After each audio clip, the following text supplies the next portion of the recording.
politics. It's about football. This is a simple game. We're going to run the ball, and we're going to pass the ball. You're just going to play football, really. How good of a football player are you? I just get it and try to spin it. That's all. I just love the game. It really is the best time of the year.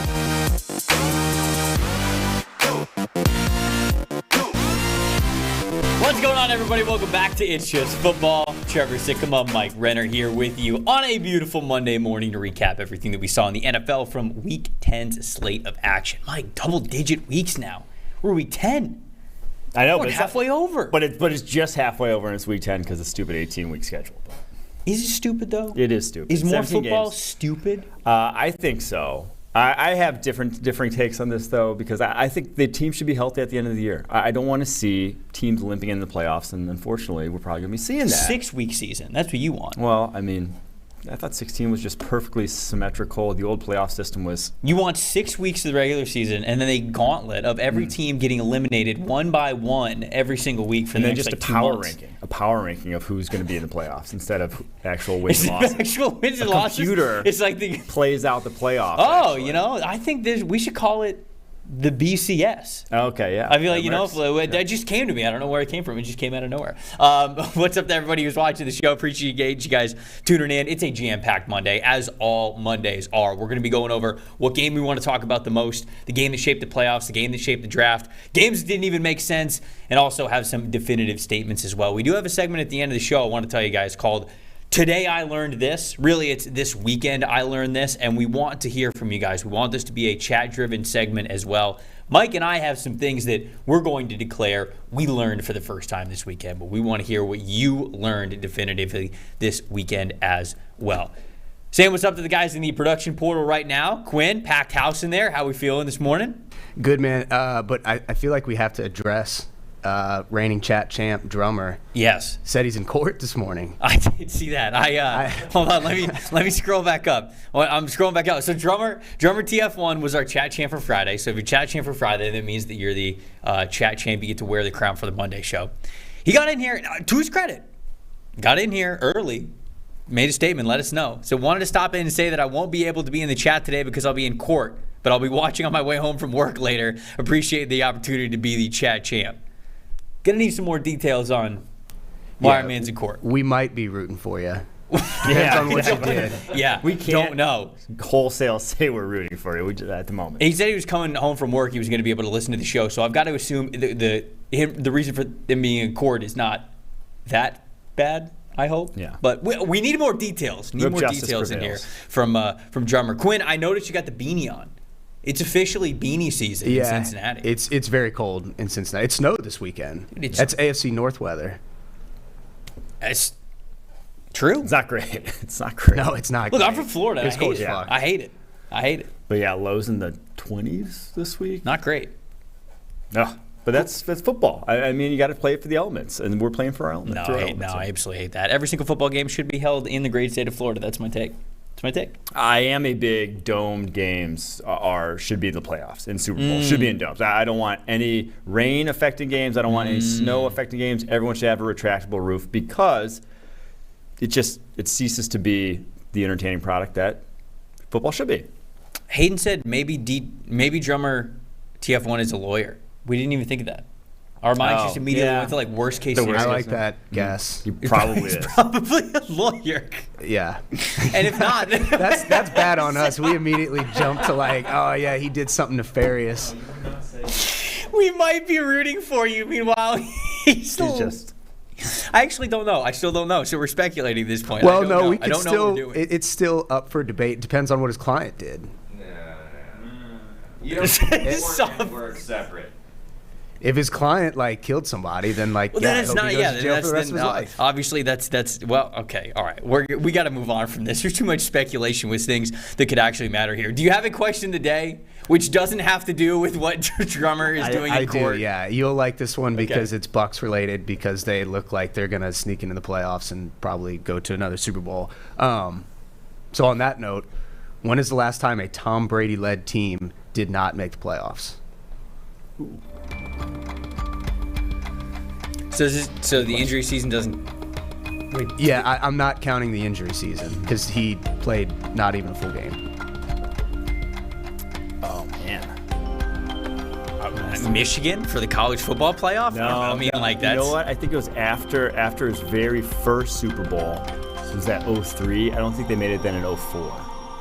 After his first one. Was that his first one?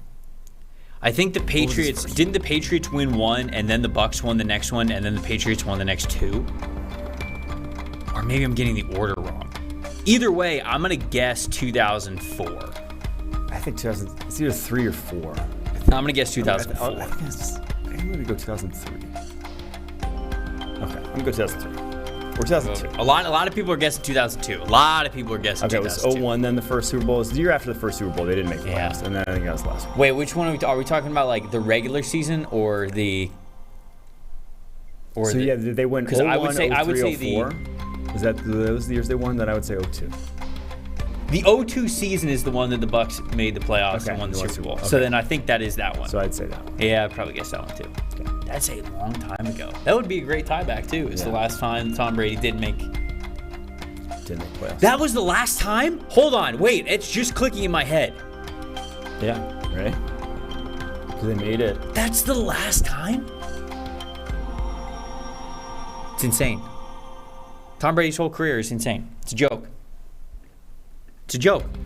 Unbelievable how we got there. Okay, my official guess is 2002. A lot of people are also guessing 2002. But we'll see what the final answer is when Quinn reveals it at the end of the show. Give you guys a little suspense. It's called a teaser. It's why we got to keep you around for the whole show. Then we get the views the whole time. It's called business, folks. We're trying to do here. Let's talk about some of these Week 10 games.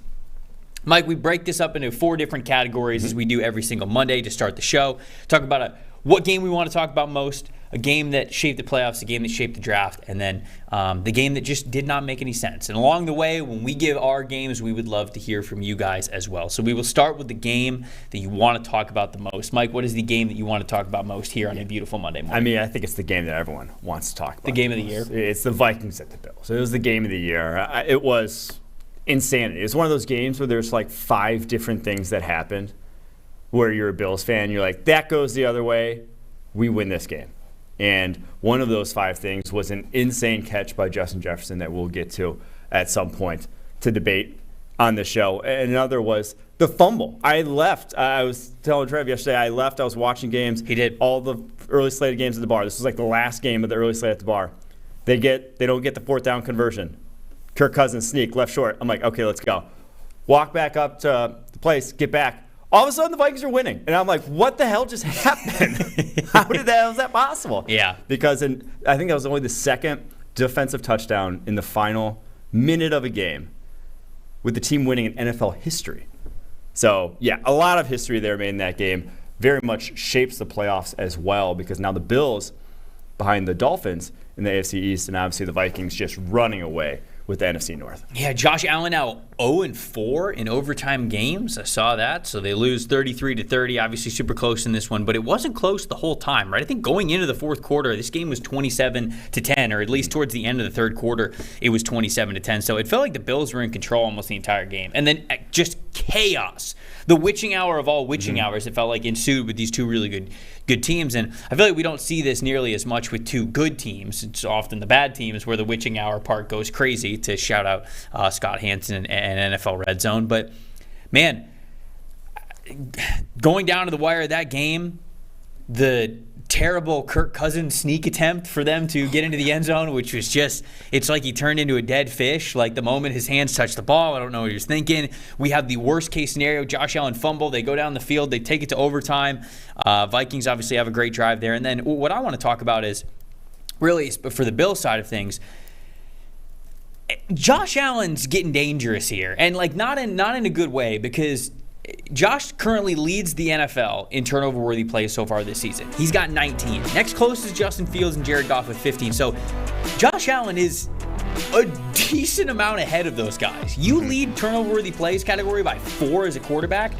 That's a lot. That's significant. And especially over the last couple of weeks, we've seen Josh Allen do this in the red zone, where it's not only you're taking points off the board for your own team, you're actively making it that much worse. It's such a multiplier when you throw a pick in the red zone. Now, I will say this. The first interception of this game where he threw it in the red zone, in the end zone, that one to me is not that big of a deal. It was fourth down. He was throwing it in the end zone. He was trying to give his guy a chance. Obviously, you'd rather not throw an interception because, of course, Patrick Peterson was able to take it a long ways out of the end zone, so they were getting a little bit better field position there. But he was taking a chance. He was trying to get some points. It was fourth down. It's not like he could throw it away and they could get a field goal. Second one in overtime, though, I looked like he was throwing it into double or triple coverage, man. It just looked like over the last couple of weeks, it feels like Josh Allen, and I know he's not. I don't mean it to come off like this as that like Josh Allen doesn't care. He does deeply. You see that in the post game afterwards. But it's almost like sometimes Josh Allen is throwing the ball as if he's throwing the ball in Madden, where when he throws the interception, you can go, man, and you just take the headset off, you put the controller down, and you turn the game off, and that's it. Yeah. Like that's the biggest consequences against you.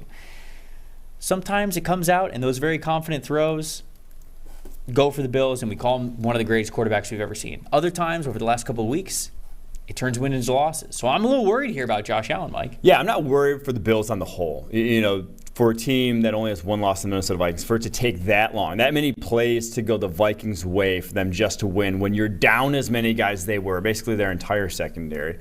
Greg Rousseau as well not playing in this one. Like, they were not even close to full strength, this Bills team, and still really should have won that game. But I do think the bigger thing is Josh Allen, as you said, the past 3 weeks, the turnovers. 3 straight games with 2 turnovers, 3 straight games with multiple turnover-worthy plays, as you mentioned, leads the NFL in turnover-worthy plays. That's the worrisome thing to me, is just how that kind of lull, those kind of mistakes like that. And he's still doing it with his legs on the ground. Like, he's still definitely moving this offense. But those are the mistakes that can kill you in the playoffs, and that you cannot have when you have to run a gauntlet that they're probably going to have to run if they're not going to get the 1 seed in the AFC, which is then, 4 games to a Super Bowl, unfortunately. So that, to me, is the worrisome thing if you are a Bills fan. Not that they lost this game, just Josh Allen maybe going these lulls. Yeah, JM's going off in the chat. Says Bills offense around Allen is overrated and actually below average. Said Bills have a bottom 10 offensive line. Gabe Davis is one of the worst number 2 options in the NFL. No wide receiver 3 to speak of. No running game. No tight end threat. I think it's a little harsh. Yeah, that's probably a little harsh. Gabe Davis is not the worst wide receiver 2 in the NFL. Come on. Gabe Davis has always been a mainly vertical threat guy. So his entire production is going to be feast or famine. But he's with a quarterback where that works out. So I'm definitely pushing back on the worst wide receiver 2 in the NFL. I'm definitely pushing back on no tight end presence. I think Dawson Knox is fine. Good, yeah. I mean, like, come on. It's the offensive line, I can be convinced is the bottom 10 a little bit of an offensive issue. line in the NFL. Yeah. I don't know. That's harsh, man. I think that one's I think that's some harsh criticism from JM there. On the flip side, though, dude, Justin Jefferson's unbelievable. Yeah. Unbelievable. I'm going to get to a take about Justin Jefferson later in the show, but this was him yesterday. Elite 91.3 receiving grade, 16 targets, 10 receptions, 193 yards and a touchdown, 7 contested catches, 8 first downs, 5 explosive plays of 15 or more yards. This dude was insane. A true takeover performance as a wide receiver. And it felt like a lot of what the Vikings were doing was clicking in the best ways, especially towards the end there. Look, I'm not saying that Kirk Cousins is up there with some of the best quarterbacks in the NFL, like Patrick Mahomes level, like Josh Allen when he's on, like guys like that. I'm not saying that Kirk Cousins is to that level. But he is playing better this year, and I think that people need to recognize that. Dalvin Cook is still a home run waiting to happen out of the backfield. Jefferson can clearly carry that offense. The offensive line, you've highlighted it before on this show, playing well. Zadarius Smith, Danielle Hunter, those two guys making a case for being one of the best pass rush duos in the NFL. Yeah, okay, maybe the secondary is lacking some stars. They've got some veterans that are kind of on the later years of their career. But this Vikings team is legit, and I really do think they're legit. I know that when we put teams in tiers, we often like to do so mathematically, where we say, how many times would we take this team over another one? Or how many times could, for example, like everybody always goes through the Chiefs, right? How many times would the Vikings beat the Chiefs? They played 10 times. I don't know, 2, 3. Yeah.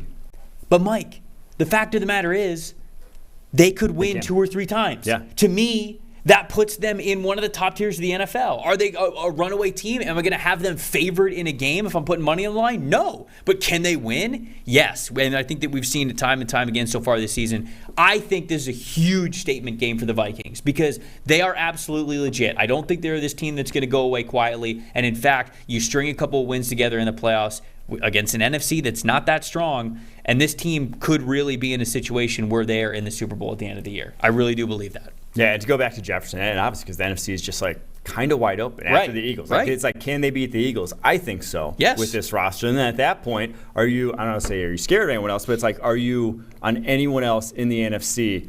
It's pretty much going to be a coin flip in the playoffs with the Vikings. Like, they're not going to be huge dogs in any of those games. But to go back to Jefferson, he to me is why, everyone talks about when you get to draft season, you talk about wingspan, arm length, that sort of conversation that gets thrown out ad nauseum. He is why. He's only 6'1". He is not a tall wide receiver, but the amount of plays he's able to make outside his frame because he has 33-inch arms, because he is built far longer than your average 6'1" human being is impressive, and obviously the game changer there at the end, the one-hander. Yeah, Justin Jefferson. I'm not going to say, he's definitely wide receiver one in the NFL. I don't really care about that conversation we'll right get now. to that. But I'll care he about is a wide receiver one that I don't care what your defense is. You have to account for him every single play. I will absolutely get into that conversation. All of a sudden, man, the playoff picture looks a lot different, and we're going to segue into that, the game that mattered most for the playoffs. But you mentioned that this game could have easily been in our category for the game that shaped the playoffs because it's got two major playoff teams in it. Buffalo's currently 6-3. It's not like they're a bad football team, but they're currently sitting here at 6-3, and they're the 6th seed overall in the AFC because the AFC is so stacked. Minnesota's sitting there at the 2. They're right on the heels of the Philadelphia Eagles. Philadelphia drops 1 or 2. Minnesota could overtake them, man. They could end up being the 1 seed when it's all said and done, which I did not think was going to be in the cards. Obviously, Philly's got a good divisional game Monday Night Football tonight against the Commanders. But Miami now leading the AFC East at 7-3. Feels like they're in the driver's seat too because it looks like they're going in the right direction. They've also got the tiebreaker over the Buffalo Bills. And you know who else has the tiebreaker over the Buffalo Bills? Somehow the New York Jets. New York Jets have the tiebreaker over the Bills. So, man, it's certainly not, like I said, like it's not like season over or anything like that for the Buffalo Bills. Mm-hmm. They're going to make the playoffs. But it's not the shoe-in that they're going to be a 1 seed or they're going to host throughout the playoffs or whatever it is. I mean, like they're in a dogfight now. They're in a dogfight for that position. So it's going to be interesting to see how this all plays out. What about the game that shaped the playoffs? Other than this one, which we talked about plenty. Yeah, I'm going to go to the team that now is the first place team in the AFC East with that tiebreaker, as you mentioned, the Miami Dolphins, putting a hurt on the Cleveland Browns, moving to 7-3, obviously with 2 of the past 3 weeks. Far and away the highest graded quarterback in the NFL, I believe a 96.1 grade over that span. 96.0, I was close. That's insane. I mean, he is playing. If you're a hater still on Tua, you have not flipped on the tape and watched because he didn't even need to be going Tyreek Hill's way ad nauseum in this game to put up a ridiculous stat line. He is a true. It's interesting because a lot of the guys who have come up in recent years who have had success at the quarterback position have been these creators, guys who can do stuff outside of structure. And I think that's what people expect to now see when they want to crown the next quarterback. Whereas Tua is as pure a pocket passer as we've seen come out in a while. He doesn't scramble. He operates from the pocket. He operates quickly with timing. There's no rush element really to his game or creating element to his game. And that's why a lot of people are wary. But it's like he is operating on that Drew Brees level of pocket passer. He's the highest graded quarterback in the NFL right now to where maybe he's not going to hit every 50-yard bomb in stride. Yeah, maybe he's not going to extend the field with his tools. But he's going to play within the structure as well as anyone can play within the structure, and that's what he's doing at the moment. Then flip side of the coin, Cleveland Browns, they were kind of, I think, still holding out hope. Hey, when Deshaun Watson comes back in a few weeks, if we can just hold their head above water until then, 3-6, Bills, Bucks, your next 2 games before Deshaun comes back, that's very likely to fall to 3-8. That's it. That's over. I think that's the nail in the coffin for the Bills right there. The biggest thing that stands out to me is the team speed that Miami has. I mean, I think everybody obviously, you mentioned the passing game. You mentioned what Tua has been able to do, and another game of him being phenomenal. Waddle, we talk about the speed. Tyreek Hill, obviously, we talk about the speed. We talk about the athleticism of Mike Gesicki. Trent Sherfield, obviously, is up there as well for how well he is playing, and they're getting him involved in the offense. But out of the backfield, too. Both of their running backs, Jeff Wilson Jr. and Raheem Mostert, had a touchdown this past week, and on both of those touchdown highlights, those guys are getting the ball, they're getting into space, and they are blowing by defenders. These are two of the fastest running backs in the NFL, and now they're in the same backfield on a team that you look elsewhere, it's speed everywhere. So Tua is truly, and I don't mean this as a negative, he is a fantastic facilitator to get the football to these speed demons. And whether it's air yards or yards after the catch or whatever it is, this offense is humming right now. They have a lot of athletes on this team, and it's hard to think that there are many that can match up with the Dolphins when they're playing this well. And I think you see that on the scoreboard. They're just absolutely lighting it up every single week. I mean, where's Tyreek Hill here? Tyreek Hill was 4th on the team in receiving yesterday. He had 44 yards and he had a touchdown as well, but he had 44 receiving yards. His team scored 39 points. They've got so many different options. Yeah. I feel like there's been very few true blowouts in the NFL this season. You know, like a lot of close games throughout the league this year.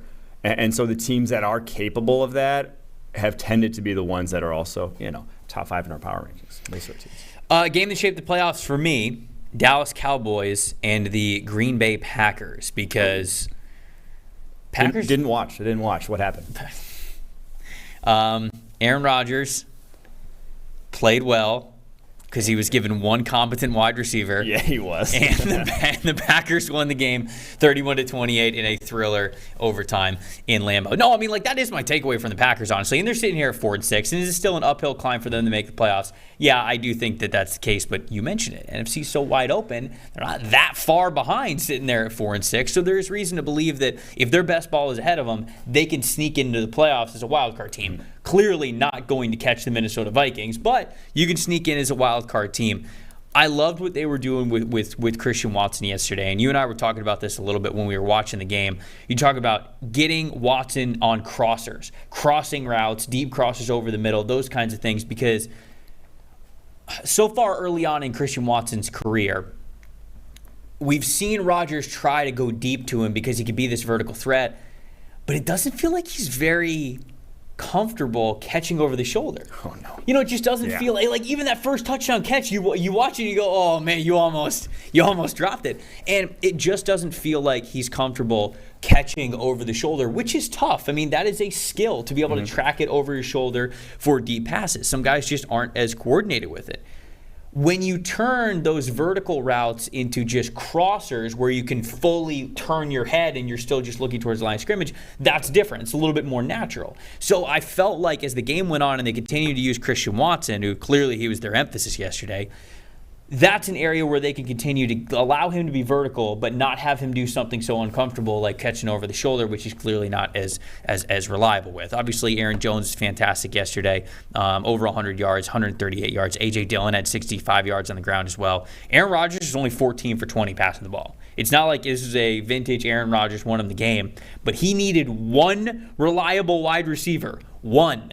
And he got it yesterday, and look what happened. They were able to put together a good offensive formula to win the game and best the Cowboys. So this one shapes the playoffs for me because I think the Packers are still in it. Maybe their best ball is ahead of them, and they're going to be a threat there. Well, you need one, and this was obviously their best offensive output of the season. You need one because teams are going to play man coverage otherwise. And it was what they were doing in pretty much this entire season. Got to have it situations. Teams would line up, no fear, press man across from, and then no one. Rodgers had no one that he's like, okay, press man, I go to this guy because I know he can get open. No, they didn't have that, and so teams were just pretty much play after play after play able to run press man against them. And in this game, Cowboys did the same thing, same blueprint, but they had that one guy that Rodgers trusts, and in press man situations, trust, quote unquote. Air quotes. At least gave opportunities to, and that could at least separate. Is forced to trust. And this is what they've been missing pretty much the entire season, was just that one guy. For the Dallas Cowboys, this one didn't really move the needle too much for me. I know that I said I have it in my shape the playoffs category, but it really is that. It's not that this one shook up the playoffs for me, but it shaped exactly kind of what I thought, at least for the Cowboys' point of view. I didn't think the Cowboys were going to win the division. I thought this was always kind of the Eagles. This was always going to be a wild card team. So there was good Dak in this game. There was bad Dak. Tony Pollard, another 100-yard game, which is nice to see. They definitely need a little bit more than just CeeDee Lamb in the receiving game. But I always felt like the Cowboys were just going to be a wild card team no matter what. So this is another loss, which kind of gets them to that point where they're going to be seeded somewhere within the wild card teams. I didn't think that they were going to contend for the division. So it shaped the playoffs in a way where I actually thought it was going for Dallas because I wasn't too worried about that one. Any other notes on Dallas, or are we moving on? Let's move on. Okay. Because I got that game a little bit later to talk about. Okay, all right. Game that shaped the draft. Which game shaped the draft here? This one, you would not have called a game to shape the draft heading into this season. But the Cardinals at the Rams. Brutal watch if you had to slog through two backup quarterbacks, throwing haymakers back and forth at each other. But for the Los Angeles Rams, I know we were kind of hinting at it being done. Like there really was no second gear or like way for them with the talent on this roster, especially in the offensive line, particularly in the offensive line, to get back to what they looked like in the playoffs last year, get back to what they looked like when they were, winning the West last season. And this just kind of hammered that nail in the coffin that they are 3-6. They are dead last in the NFC West. They are not putting points on the scoreboard. And obviously you got a backup quarterback in this game, but even when Matt Stafford was in there, and they hold the 8th overall pick in the draft order for a pick that's already traded to the Detroit Lions. That's it. You're a Rams fan, come back, see you in 2 years. It's just not going to look good. And I wouldn't be surprised if Sean McVay leaves after the season with how bad things have gone. 2 weeks ago, this team offered the Carolina Panthers 3 top 50 picks for Brian Burns. Yeah. That happened 2 weeks ago. Mike, that happened 2 weeks ago. Yeah. The Carolina Panthers, to quote Connor Rogers, one of my podcast co-hosts, we had a podcast last night and we were talking about it. The Carolina Panthers saved the Los Angeles Rams, but like from relevancy extinction. It's been, we're getting to the point where Cooper Kupp, we don't know exactly what's wrong with his ankle, but it seems like he's going to miss a couple of weeks no matter what. It doesn't look like it's catastrophic, which is great, but I mean, if Cooper Kupp misses time, this team's cooked. They're done. They're not competent at all whatsoever. They almost traded 2 first-round picks and a second-round pick for a pass rusher at the deadline. When it's the offense that is by far and away the problem. Believable. How bad of a hole this team would have been in if Carolina would have pulled the trigger on that deal. They submitted that deal. No. This wasn't in theory. They submitted that deal. It's just I cannot get over it how. After watching this past game, I get it, Matthew Stafford didn't play, but Matthew Stafford's been struggling anyways. His big-time throw to turnover-worthy play ratio is basically the same right now. It's one. It is. It's basically the same. So, or it is the same. Even if with Matthew Stafford back, what is this team? It's a shell of itself. It's a shell of what we thought that it would be. And they almost put themselves in a situation where the Rams were not going to be relevant for the next 5 years. Now they might not be relevant for a couple of years if things continue to go downhill. We'll have to see. If they can reset a little bit, then maybe we can continue to get competency next year, especially if McVay comes back. But that's the part I cannot get over. I cannot get over the fact that 2 weeks ago they almost completely nuked their entire franchise for the next half decade. They were that close to doing it. Wild. Game that shaped the draft for me. Indianapolis Colts and the Las Vegas Raiders.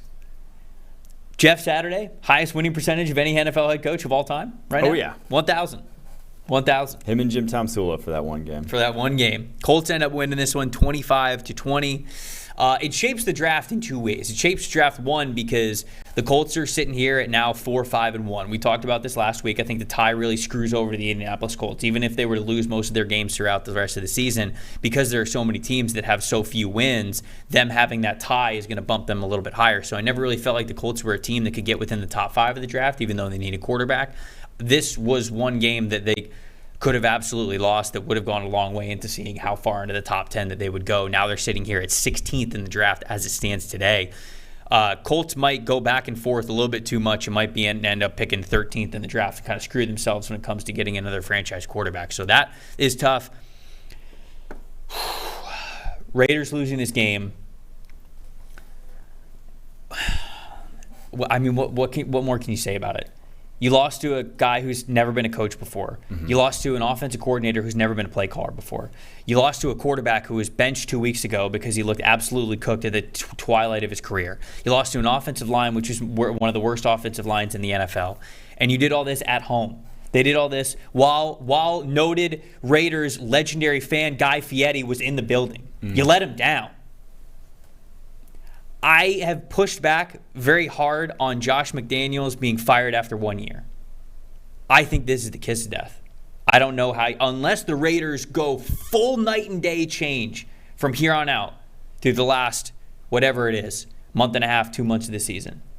I think McDaniels is gone. I think Derek Carr is gone. For a while, I thought that it was one or the other. Now I think it's both. I think this is a stain on this regime that I don't even know if bleach or OxyClean can get out.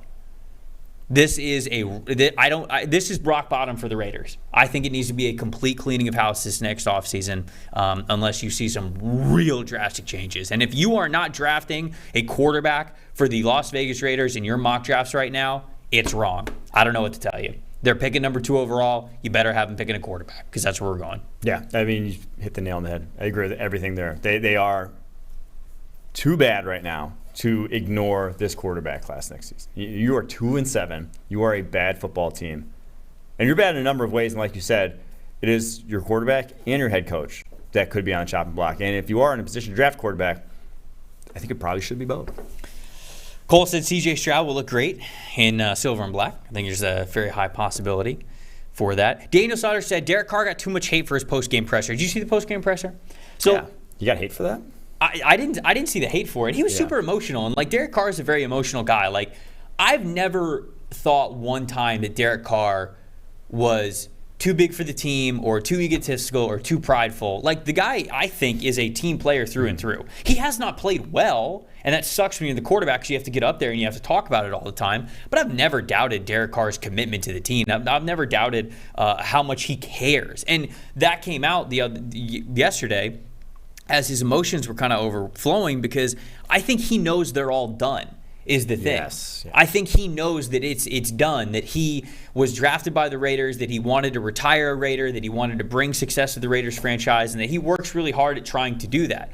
It hasn't worked, and I think that Derek Carr is staring down the barrel of my career did not go the way that I thought it was going to go, and that his days with the Raiders are numbered. He's going to be playing for a different organization next year, and I think that's really what you saw with him is he's coming to grips with that. There's not really any salvaging this current situation with him, with this regime, so I don't think he I don't think he should have gotten hate for that. It was just a dude's trying to win, and he knows his teammates are trying to win, and it's just not going well. So, yeah. We know who he's going to be playing for next year. I mean, is it Colts? Jeff Saturday? Colts. Yeah. He should have just walked across the sideline and got on their team bus. Got on the plane. Got on the plane. Elliot's pointing out that the Eagles currently have the number 4 overall pick. We're going to get to that on Wednesday's episode of the show. Oh, yeah. Because we're going full draft on Wednesday. It's going to be an absolute blast. All right, what's the game that did not make any sense, Mike? We talked about it already, but the Packers-Cowboys game really didn't make sense. That didn't make sense? It didn't make sense. What do you mean? The Packers were 22nd in EPA per play going into this week. Negative EPA per play going into this week. The worst offense in the Aaron Rodgers era going into this week. Cowboys were 3rd. Cowboys defense was sick all year long. 3rd in EPA per play this past week. All right, both put up. Cowboys defense, the highest EPA per play they've given up all season. Packers put up the highest EPA per play they've done all season. Shouldn't have happened. Didn't make sense. All because they finally found a wide receiver. Christian Watson finally actually made some fucking plays. There you go. I love how Christian Watson finally plays well, and the reaction from all Packers fans is just like, finally, bum. Well, I mean, the bum. He's not. I'm not crowning him by. He'll any be means, fine. But He'll he's be like fine. He'll be fine. Anything. Unfortunately, if you watch this wide receiver core, it was like someone do anything. You know, it was like the stick. Dead body. Yeah, do like, something. Do something. Yeah. That's what it was. This Packers wide receiver core. It's like there were so many plays out there to be made. Someone just make one. I do kind of feel bad for Christian Watson because it feels like he's a wide receiver 2 in this league that's being forced to not only play as a wide receiver 1, but just the narratives around Green Bay over the last 3 or 4 years. It's like, why aren't you the savior? Yes. And like, not only is he not a wide receiver 1, but to say like, why aren't you the savior yet? Especially with him coming over from NDSU is kind of crazy to ask. So it's a work in progress, but it was great to see them actually get the ball to Christian Watson and 3 touchdowns. And he also still had like 2 drops and 1 gross misplay of a ball in that game. I know. Could have had 4 touchdowns. Yeah. But that should be encouraging. We can talk about that as encouraging. Yeah. The game that didn't make any sense to me was Titans-Broncos. Mainly because the Broncos just never make any sense to me. Titans won 17-10, and again, I do think it's hilarious that whether the Tennessee Titans are playing the Kansas City Chiefs or they're playing the Houston Texans, they're going to win by 1 possession. That's it. It just doesn't matter what team they're playing, whether it's the best or the worst. That's their formula. That's how they're going to do it. They win 17-10 against the Broncos. The part that didn't make sense to me is it's not like we haven't talked about this season. I think we've talked about it a lot. But the Broncos offense, man. Obviously, Nathaniel Hackett brought in to be an offensive guy. You bring in Russell Wilson because you want to take that next step as an offense. You want to get better on offense. 327.1 yards per game this season. That's 22nd in the NFL. 5.1 yards per play this season, which is 26th. Mike, they had 313 yards of offense yesterday against the Titans on 73 offensive plays. And not only that, 66 yards came on one play of a busted coverage. That's like if you take that 66-yard play and you just say, oh, hey, let's make it a 20-yard game. Let's say the defender was close enough to him. Oh, he gets it. It's a 20-yard game. They have like 265 yards on 73 plays. This offense is awful. Yeah. This offense is terrible. The run game is bad. The quarterback play is bad. The receiving group is bad. I know Jerry Jeudy went out in the game. I know Cortland Sutton had some decent moments. But holy cow, man.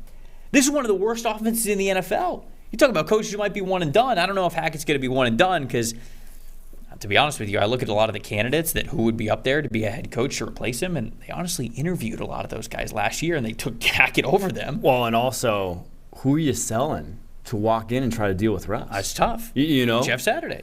Okay, yeah, but like me or you? Who's going to see that situation, see how Russ played this year, and see how long they're tied to him, and be like, yeah, I'll take that chance. I can turn Russ around. It's like, Russ has kind of done his own thing his entire career. It's kind of been the Russ offense no matter where he's gone. And right now the Russ offense looks untenable. Can't win with it. Bad. Can't win with it. Can't coach with them. Can't do it. It's a quote for everybody who's going to knock me for it. Walt's in the chat finally. Walt. Sakara is the second worst winning percentage through 8+ years with one team in NFL history. Ooh, great history. stat. Great stat, Walt. I knew Walt's would be the worst. I knew Walt's ears would It could be a perk up. question of the day. That could be a question of the day, actually. Maybe I'll look it up. Is Walt coming for your job? Maybe. I mean, he's very active. He is. I would consider him a part of the show. That's true. Would you consider him a bigger part of the show than you? I'm not going to answer that. Tyler, behind you. I knew that Walt's ears would perk up when we started talking bad about the Cowboys. Yeah, all right. There we go. That's those are the superlatives of the games that we have. What about the best of the rest? Let's look at some other ones because we overlap for a couple of games, so there's a few that we didn't quite get to. Is there a game from the schedule that we didn't get to talk to in a superlative that you want to give a shout-out to? You got some takes on one way or the other. Yeah, I wanted to give a shout-out to the Chiefs-Jags game. I thought it was a very fun game to watch overall because you saw two quarterbacks playing at a very high level. That to me was almost a damn near perfect game from Mahomes. Outside of the interception, I don't think he had a bad play the rest of the game. That was a nails performance from him. Obviously, when he's doing that, you're not going to beat the Chiefs. I don't care who you are. Chiefs are the best team in the NFL when Mahomes is playing at that level. But on the flip side of things, I thought Lawrence played a one heck of a game. I thought he had some high-level plays, a lot of great throws from the pocket, back-to-back games now, overall grade above 80.0. You know, I'm not going to just say, oh, this is the corner he's turned it. I'm not dumb enough to just say all of a sudden things are different there. He might be. But I do think these flashes are better flashes than any of the kind of other young quarterbacks that people are still holding out hope for. He is definitely flashing the high-end play more so than anyone else. Consistency remains to be seen, but back-to-back weeks now, a very consistent play to where you just give him the weapons that these other teams have that look like the high-powered offense around the NFL, and I think you could see the Jaguars offense look like those. Yeah, I think that when you looked at this game, it was simply a matter of one team's currently arrived in their winning window and the other team is not. The other team is getting there. And I do agree with you. Lawrence had a couple of throws. I mean, that drive, I think the one to the end the first half was really nice from Lawrence. He operated that 2-minute drill very, very well. The Jags roster, it's just not there yet. It's really not. Now, they're adding Calvin Ridley next year, which is great. Another year of Travis Etienne's going to be great. Another offseason to get a lot better. I think they're, unfortunately for them, going to have a high draft pick. I know that they would like to have played a little bit better this season, but they're probably going to have a top 5 draft pick because of it, so there's another really good player that they're going to be able to add. A young defense, they're coming along. So I agree. I think I saw it the exact same way as you. I do want to highlight the Buccaneers game. I didn't have them as any of my superlatives, but I had to shout out the Bucs' massive win in Germany. Tom Brady now, the only historic win. only NFL quarterback, only quarterback in NFL history to ever win a regular season game in the country of Germany. Nice. You know, Tom Brady. Sehr gut. Just another great thing that Tom Brady has. No, what I want to highlight from this game is, first of all, I don't think the Bucs got the Seattle Seahawks best. It really didn't feel like the Seahawks warmed up in that game until about midway through the third quarter. I don't know if it was the time zone change. I don't know if it was the big travel. I don't know if it was just unfamiliar, a lot of things.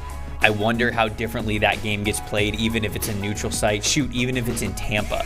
I wonder how different that game might be and how, because when we saw the Seahawks offense finally start to click towards the end of that second half, it became a game. Seahawks really got into it. Geno Smith had some monster throws. So I think that Tampa simply came out a lot better than the Seahawks did to start that first half of the game. But what's most important, honestly, because this Bucs team is going to make the playoffs, they've got to play Rachaad White moving forward. Yes. Rachaad White, 22 carries, over 105 yards. 4.8 yards per carry average. Run defense was also great. I've got those numbers up there. But it just looks so much different when Rachaad White's got the ball as opposed to when Leonard Fournette has the ball. And if the Bucs are going to stay as balanced as they want, run to pass, you've got to give the better player the ball. This guy's giving you more for the carries that he's received over the last couple of weeks. And because of that, I don't care if Fournette's the vet. You got to give the ball to the better player. Right now, that's Rachaad White. Yeah, I can't speak to how you felt watching the game, but I know myself, watching these two run, I felt like I was taking crazy pills because Rachaad White just has a different caliber of explosiveness. There's just a different level of creativity and big playability within him than Leonard Fournette does. Leonard Fournette's like throwing, 240-pounder against a brick wall every time. Like he can maybe get you the more, maybe he stays on schedule better. Maybe he's not going to make as many mental mistakes. But the way this offense has looked, you need a guy who can go a little bit above and beyond what's blocked, a little bit above and beyond what's schemed there. Leonard Fournette has not been that guy since early in his career in Jacksonville.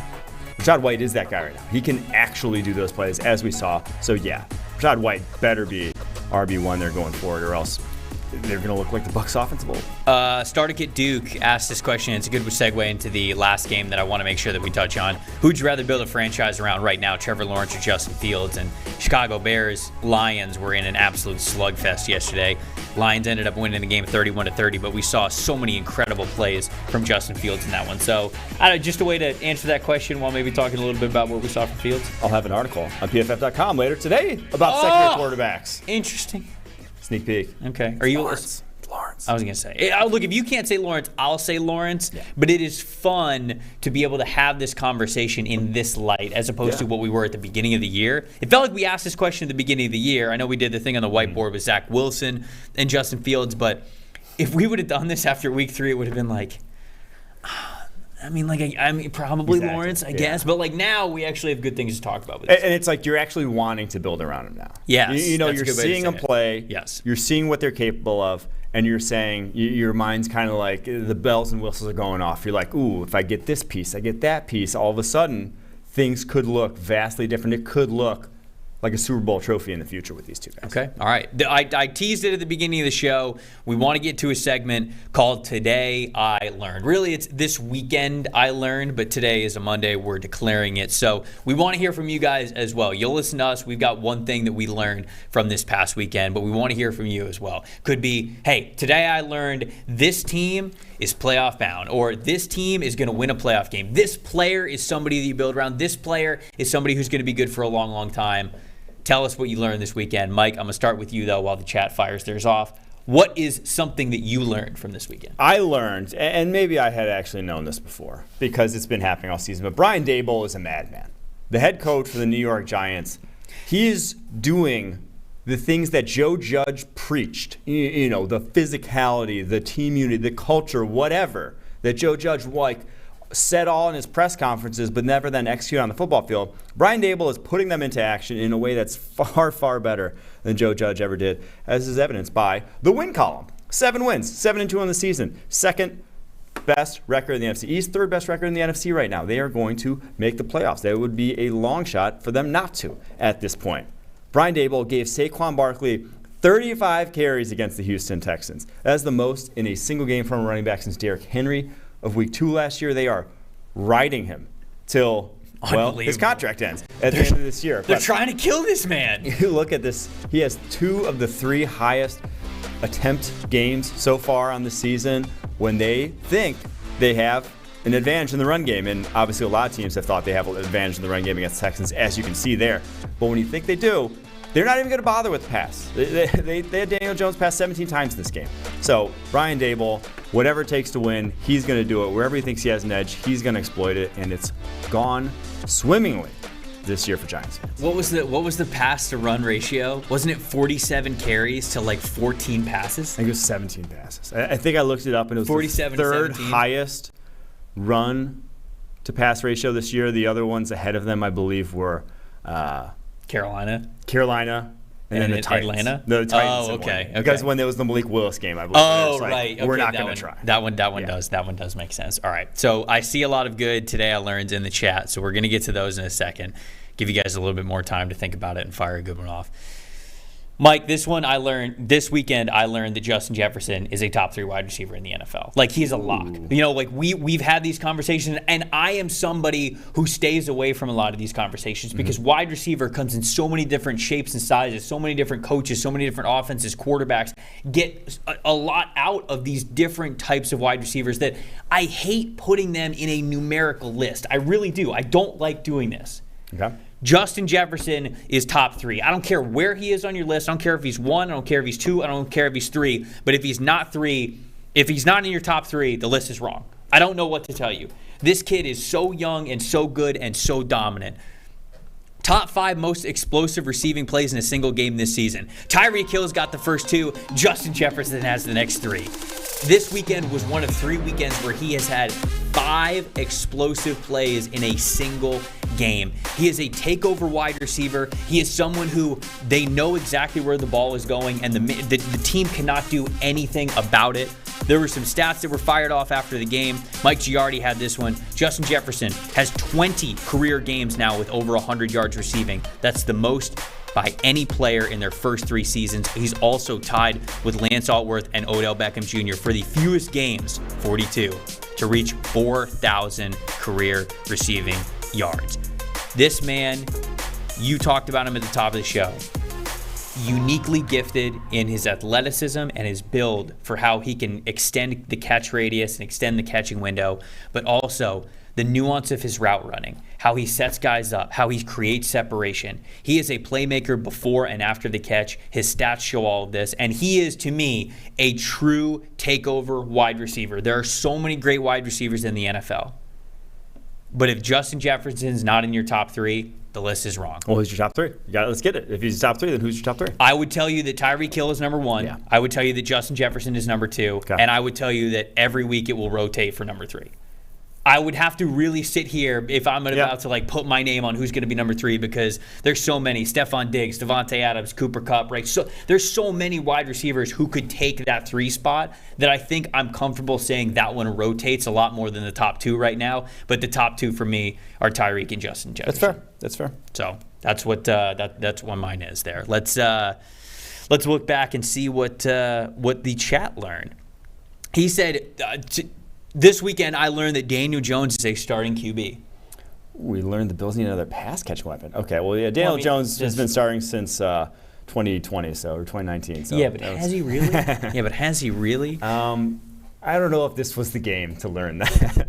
We just talked about how they gave Saquon Barkley the most carries of any running back last season. Dragon Tiger said, I learned that Justin Herbert, when healthy, is a top 5 quarterback in the NFL. There were some nuts throws last night. Yeah. He had 4 big-time throws. Yeah. Led the NFL. 4 big-time throws. I will say the one that was like going around got a little overhyped because it was man coverage, like the crossing route one. And he just never saw that other guy in there. And he was never going to pick it off because it was man coverage. And so he was never going to be in that window. Just to say it, just get off my soapbox. The one to DeAndre Carter, right? Yeah, but that throw was still stupid. It was a nice throw. It was stupid. Nice throw. He's flowing to the left. Yes. This is a great throw. Throwing in our rope to him. Yeah. But it was a big window, You're a realistically. hater. You're just a hater. Okay. Coltrane said, I learned that the Vikings defense can hold their own against any team. I don't know about any team. Yeah, I don't know. You got to be careful what you wish 30. for there. Yeah. You got to be careful what you wish for, I think. What's another one? Drew said, I learned that the entire nation of Germany knows all the lyrics to Country Roads, which is funny. Did That you one see was that? great. Yeah. Okay. Did not know that before this weekend. Now very happy I do. Nico said, I learned that Matt Ryan can move like Seabiscuit. Did you see the scramble? Nice little scramble off the right side of the field. Oh, dude, tucked it and ran it. It was beautiful. Raiders defense are like, there's no way he's keeping it. It's Matt freaking Ryan. Matt Ryan said, all right, bet. Walt said Justin Jefferson is great. Good to be in good company with Walt there.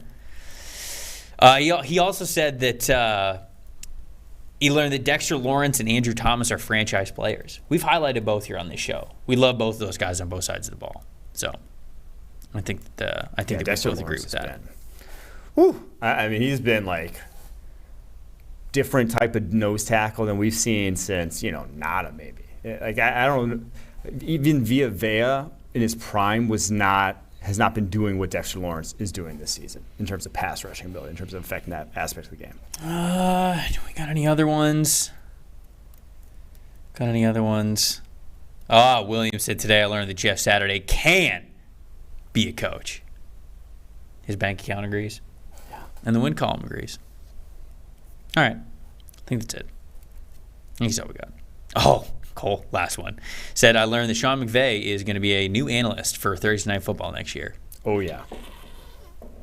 Damn it. Taking jobs from us. Stay coaching, McVay. We need not enough of here. We got to feed our family, McVay. Yeah. Think of it. Come on. Think of all the trades that you could do for draft picks that you're not going to pick. Monday Night Football tonight, a divisional matchup between the Philadelphia Eagles and the Washington Commanders. Eagles are favored by 11 in this one. The over-under is 43.5. Mike, what do we think for the spread here? You think the Eagles cover 11? I do. I just Heineke against this secondary feels like 3 picks, right? I agree. It just feels like a lot of interceptions, unfortunately. I don't think it's realistic. I think the Commanders have turned the corner in a number of ways, especially on the defensive side of the ball. But I don't think Heineke's still built to put points in this team. So, yeah, I'll go Eagles. In this one, I will go over that 43.5. Oh, you're going over? Because turnovers lead to points. I think a high variance sort of game is going to be played. And then my prop is under 9.5 carries for Antonio Gibson because they're probably going to have to throw him. Oh, yeah. You say, all right, so we were just highlighted on the screen there. You can see that Antonio Gibson prop bet, that's an A. If you guys don't have the PFF app, that's where we're getting this little screen from. So go to the App Store, download PFF, Pro Football Focus. You can see it and have the best PFF.com, especially the betting dashboard right in the palm of your hand. I'm also going Eagles. I know that we think that bet's an F just because it's so many points, but I think they're going to dominate this game as they always kind of have. I'm going to go under. Our projections like under a little bit better, but I do think it's because the Eagles defense is going to show up and clamp down on this Washington Commanders offense. So I don't think they're going to be able to move the ball much. I don't think they're going to be able to score much. But I do think the Eagles are going to be able to score plenty, and that's why I'm going over A.J. Brown 5.5 receptions. I feel good about that one. Let's see it. I feel very good. Is A.J. Brown wide receiver 3? A.J. Brown, I didn't mention A.J. Brown. A.J. Brown could be sitting there in the mix for a wide receiver 3. Jamar Chase at some points can be in the mix for wide receiver 3. So I think that's a good take. That's I do think those two have clearly stood up this season and said, I don't care what it is, we're problems. Yep. I don't care who you at on the defense side of the ball, we're problems. Although I will say, Darius Slay did give J.J. some sauce, so maybe not every game, but Tyreek Hill, You're allowed to have a game. You're allowed to have. Now, I think that Tyreek Hill, the reason why I would lean for him to be one is because every single week he can beat any corner. Truly is. Yeah, it's impossible to cover him. It feels like it's a very LeBron James answer of you. Like when they asked him, "What's your favorite part in The Godfather?" And he's like, I like it all. Yeah. You're all so long. Come on, pick one. Look, I at least gave a 1 and 2. Okay, later in the week, I'll name a 3. Okay. I'll name a third. Please later don't. in the week. So that means that you guys got to tune in to the rest of the show. See, I'm trying to bring it back. Nice. I'm a company man. Yeah. Watch the show. Subscribe to the channel. Quinn, do we have an answer for the question of the day? It seems like a lot of us are going with 2002 as the last year that Tom Brady did not make the playoffs. Yep, it is in fact 2002. Which, to be honest, that's almost crazier than the 6 Super Bowls. He hadn't missed it's playoffs in 2 decades. Yeah. It's insane. I was 12 years old. It's insane. You know how many fans are out there that haven't watched their team play a meaningful playoff game in that span? I mean, it was me until last year. Yeah. Well, I mean, yeah, not anymore. And I watched a few. Yeah, not anymore. Sick. Not anymore. Those days are long gone, baby. Those days are long gone. It's crazy. Yeah. Tom Brady's whole career will never be matched ever again. Oh, it'd be very difficult. No, it wouldn't be. Impossible. No. It wouldn't be very difficult, Impossible. Mike. It'd be Yeah. impossible. Yeah. It would be absolutely impossible. Yeah. The success that he's had over the last 10 years, the longevity of the postseason play, the Super Bowl rings, the hardware, the statistics, everything, it'll never be touched again. Mm-hmm. And it's wild that he's still out here doing it. Crazy. Peyton Manning's still better in his prime. Okay. All right. Now, Peyton Manning was better in his prime. Are you really going to say that at the end of the Peyton show? Manning was still better in his prime. I'm about to sign off. Just sign off. I'm about to Peyton Manning's sign better in off, his and you're literally just dropping that grenade on the timeline. I'm saying Tom Brady's had a better career. Peyton Manning was better in his prime. But Okay. All right. Listen, I'm going to name a wide receiver 3, and we're going to get into this later in the week. We got a jam-packed week here. We're getting Seth back on the whiteboard at some point this week. We're talking draft on Wednesday. We're updating the draft order. Of course, we got dogs of the week that are coming tomorrow as well. It is. We've already kind of set some of the schedule this week, and it's going to be one of my favorite weeks that we have had on the show. So hopefully, if you guys are watching now, if you guys are watching after the show, get in live on the chat. It's going to be very interactive. It's going to be very fun. Do we have a chat champ for the day before we get out of here? Yeah, shout out Nathan TMF. He's our chat champ of the day. He's one of the many that got it right. Also, shout out my alma mater, University of Cincinnati Bearcats. There we go, baby. For hooking us up. Yes. Oh, yeah. That was Dude. fun. Friday night. That was a blast. On Friday night show, we told you guys that we were going to head to the University of Cincinnati. They were playing against ECU. It was Friday night football, and it was electric. I'd never been to a Bearcats game, and that was phenomenal. At night, a little cold. It was true football weather, and Cincinnati came away with the big win. Shout out to everybody in the Cincinnati Bearcats program for making that happen, for letting us watch a game. It was an incredible experience, and if you are in the Cincinnati area, if you've never been to a game, it's fun, man. Yeah. Nibber Stadium's awesome. It's a cool great setup. environment to watch a football game. I like on campus stadiums, and once they're like dug into the dirt, so like you walk up when you're on campus, and like you can walk basically right up to the field. It's beautiful. Yeah. You can film NFL practices. Film NFL practice. You can also film NFL practices there as well. All right, everybody. Shout out to Nathan for being our chat champ. Nathan, that means you got to get in the show tomorrow and bring us your dogs of the week, as we will each bring our 3 as well. For Trevor Sikkema, for Mike Renner, for everybody in the production portal, thank you guys so much for watching the show. We'll see you right here, 11 a.m. Eastern for It's Just Football tomorrow. See you guys then. It's not about politics, it's about football. This is a simple game. We're going to run the ball, and we're going to pass the ball. We're just going to play football, really. How good of a football player are you? Not just get it and try to spin it. That's all. I just love the game. It really is the best time of the year.